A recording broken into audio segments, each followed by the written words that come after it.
बच्चों, अभी अभी हम लोगों ने ये पढ़ा कि किस प्रकार सोवियत संघ का विघटन हुआ, वो क्या कारण थे जिससे सोवियत संघ का विघटन हो गया। अब हम लोग ये जानेंगे कि सोवियत संघ के विघटन का क्या परिणाम हुआ। ये आपकी किताब के पेज नंबर 23 पर ये विघटन की परिणतियाँ मतलब परिणाम ये दिया हुआ है कि इस विघटन का क्या परिणाम हुआ। तो सबसे पहला परिणाम क्या हुआ, अगर हम इसे मोटे तौर पर 3 परिवर्तन हुए। यहाँ पर दिया हुआ है कि दूसरी दुनिया अर्थात सोवियत संघ और पूर्वी यूरोप में जो समाजवादी व्यवस्था थी वो जब पतन मतलब ख़त्म हो गई, तो 3 प्रकार के दूरगामी परिवर्तन हुए, जिनको हम 3 शीर्षकों में बांट सकते हैं। सबसे पहली चीज़ क्या हुई, सबसे पहली चीज़ शीत युद्ध का संघर्ष समाप्त हो गया। जो 1945 में स्टार्ट हुआ था वो शीत युद्ध समाप्त हो गया। समाजवाद बनाम पूंजीवाद, अब ये जो विचारधारा की लड़ाई थी वो ख़त्म हो गई, हथियारों की होड़ ख़त्म हो गई और जो शस्त्रीकरण था वो समाप्त होने लगा। तो इस प्रकार जो एक पूरी दुनिया जो सोवियत संघ और अमेरिका के संघर्ष के बीच थी, वो संघर्ष समाप्त हो गया और एक शांति की होप जो है वो दुनिया में पैदा हुई। दूसरा चीज़, शक्ति संबंध बदल गए। देशों के बीच कौन ज़्यादा शक्तिशाली है, कौन कम शक्तिशाली है, इसी को शक्ति संबंध, पावर रिलेशन कहते हैं। ये पावर रिलेशन, ये शक्ति संबंध स्ट्रक्चर, वो वर्ल्ड पॉलिटिक्स का बदल गया। क्या हुआ, एक महाशक्ति समाप्त हो गई और विश्व तुरंत लगा कि यूनिपोलर या एक ध्रुवीय विश्व हो गया। अगर ये पूछा जाए कि एक ध्रुवीय विश्व क्या है, तो विश्व में एक ही महाशक्ति या एक ही विश्व का एक ही देश का पूरे विश्व पर वर्चस्व एक ध्रुवीय विश्व कहलाता है और वो महाशक्ति थी अमेरिका। ठीक, क्योंकि उसको टक्कर देने वाली जो दूसरी महाशक्ति थी उसका विघटन हो गया था। तो इसलिए जितनी भी देश थे या जितनी भी अंतर्राष्ट्रीय संस्थाएं थीं, वो अमेरिका और अमेरिकी विचारधारा के प्रभाव में कार्य करने लगीं और जो उसका सबसे बड़ा इम्पैक्ट था वो पूरी जो पूंजीवादी या उदारीकरण की अर्थव्यवस्था है वो पूरी दुनिया पर लागू हो गई। विश्व बैंक और अंतर्राष्ट्रीय मुद्रा कोष, जो अंतर्राष्ट्रीय आर्थिक संस्थाएं हैं, उनके निर्देशन में विश्व के देशों ने उदारीकरण और पूंजीवाद अपनाना आरंभ किया। ठीक, और जो लास्ट था, नए देशों का उदय। जो 15 गणराज्य जो एक गुट में सोवियत संघ में जुड़े हुए थे, वो उनका विघटन हो गया। तो ये जो 15 गणराज्य हैं, ये 15 नए स्वतंत्र देश बन गए।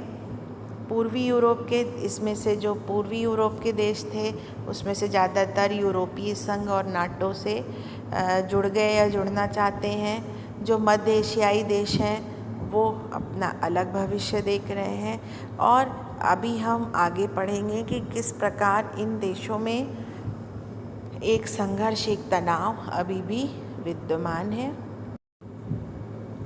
तात्कालिक परिणाम अगर आप लिखना चाहें सोवियत संघ के विघटन का, तो जैसे ही सोवियत संघ का विघटन हुआ, सबसे पहले जो कम्युनिस्ट पार्टी थी जो एक छत्र सोवियत संघ पे राज करती थी, उसको प्रतिबंधित कर दिया गया। अब वो चुनाव नहीं लड़ सकती थी, वो शासन में नहीं आ सकती थी। पेज नंबर 20 पे दिया है कि जितने भी ये गणराज्य थे जो अभी तक साम्यवादी पैटर्न पर थे, उन सब ने पूंजीवाद और लोकतंत्र, शासन में लोकतांत्रिक व्यवस्था को और अर्थव्यवस्था में पूंजीवादी विचारधारा को अपना लिया।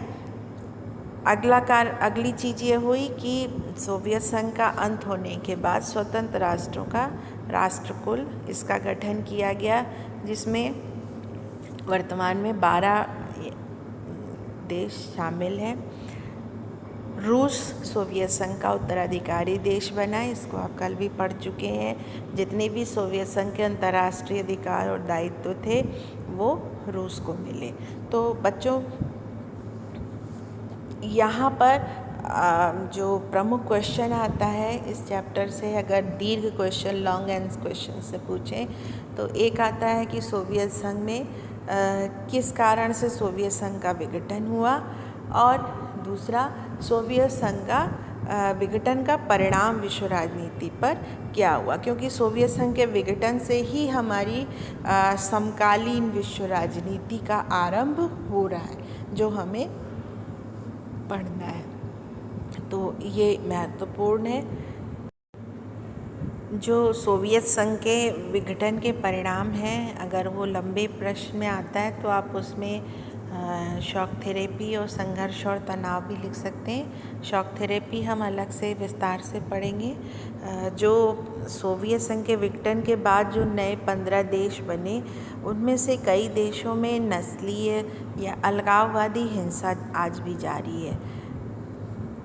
ये थोड़ा सा क्वेश्चन इसमें बन सकता है कि शांति नहीं है इनमें, क्योंकि जब सोवियत संघ पूरा एकजुट था तो हर नस्ल के, हर भाषा भाषी लोग, हर कल्चर के लोग वो इधर अपने नेटिव प्लेस से, अपनी जगह से दूसरी जगह जाकर बस गए, रहने लगे, और लंबे समय से वहाँ पर जब रहने लगे तो वही उनकी कर्मभूमि हो गई।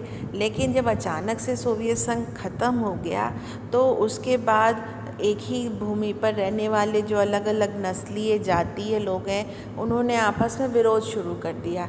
तो जो बहुमत है जो अल्पमत में है, उनके बीच समान अधिकारों को लेकर, संसाधनों के बंटवारे को लेकर विवाद चालू है।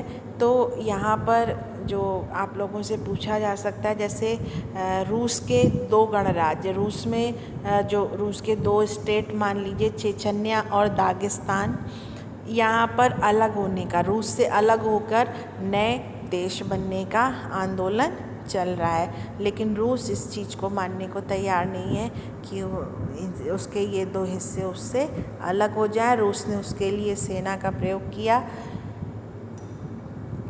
जिसका विरोध किया जाता है। इसी तरीके से मध्य एशिया के जो देश हैं, ताजिकिस्तान, वहाँ 2001 से लेकर 1990 से लेकर 2001 तक गृह युद्ध, सिविल वॉर रही। सिविल वॉर मतलब नागरिकों के बीच आपस में संघर्ष। इसी तरीके से अज़रबैजान में जो नस्लीय लोग हैं, उनका वो अपना हिस्सा लेकर दूसरे देश में मिल जाना चाहते हैं। जॉर्जिया में इसी तरीके से सिविल वॉर, किसी न किसी बात को लेकर जो ये छोटे छोटे कंट्रीज़ हैं, इनमें सिविल वॉर, अलगाववाद, सांप्रदायिक संघर्ष, भाषा, धर्म, नस्ल, इन सब आधारों पर अलग होने का संघर्ष जारी है।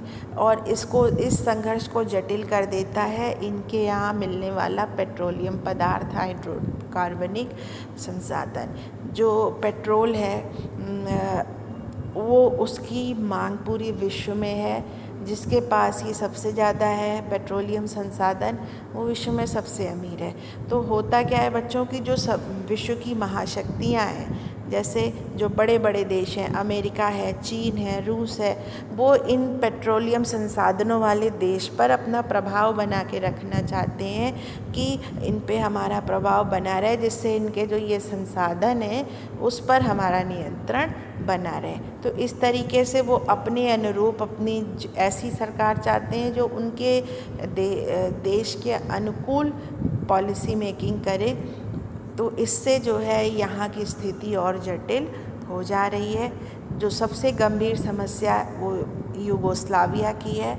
अगर आप शीत युद्ध याद करें तो भारत, मिस्र और यूगोस्लाविया, वो गुटनिरपेक्ष आंदोलन का अग्रणी नेता था यूगोस्लाविया। लेकिन 1991 के बाद यूगोस्लाविया 6 प्रांतों में विभाजित हो चुका है। वो 6 नए देश बन चुका है और वहाँ पर अभी भी जातीय संघर्ष और सिविल वॉर जारी है।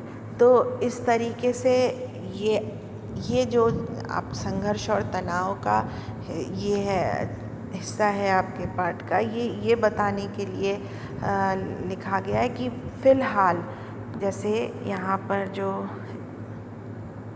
मैप अभी आपने पहले देखा था और जो मैप अब आपके सामने है, ये सोवियत संघ के जो भूतपूर्व सोवियत संघ, पहले का सोवियत संघ, उसकी वर्तमान स्थिति है। तो यहाँ पर अगर आप देखिए तो अब कितने छोटे छोटे देश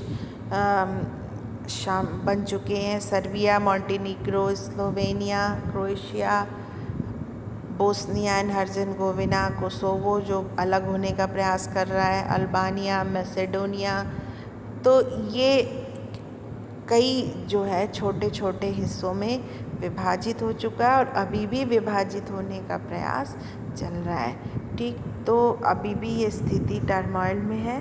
कल हम लोग इसमें से छोटे क्वेश्चन ही बन सकते हैं, इसको आप सोवियत संघ के विघटन के परिणामों में लिख सकते हैं। जो और अगला महत्वपूर्ण प्रश्न है शॉक थेरेपी, जो पूछा ही जाता है किसी न किसी रूप में, एग्ज़ाम में आएगा।